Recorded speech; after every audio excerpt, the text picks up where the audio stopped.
வணக்கம் அன்பர்களே.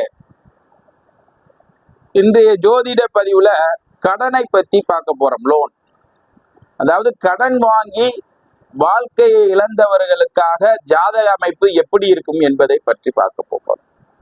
கடனை குறிக்கக்கூடிய இடம் காலபுருஷனுக்கு 6ஆம் இடம் என்று சொல்லக்கூடிய புதனுடைய கன்னி வீடு. அவர்தான் கடனுக்கு அதிபதி ஆகிறார்.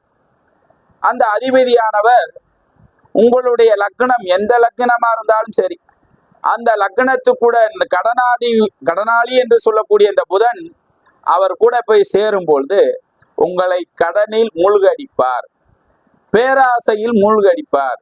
10 லட்சத்துக்கு வீடு வாங்குறவனா 30 லட்சத்துக்கு வீடு வாங்க வைப்பார். அப்போ சின்ன 10,000 ரூபாய்க்கு டிவி வாங்க போனோம் 20,000த்துக்கு வாங்க வைப்பார். இப்படி உங்கள் கடனால் உங்கள் வாழ்க்கையை இழப்பதும் உண்டு. இதை கவனமுடன் எச்சரிக்கையுடன் இருக்க வேண்டும் நீங்கள் அன்பர்கள்.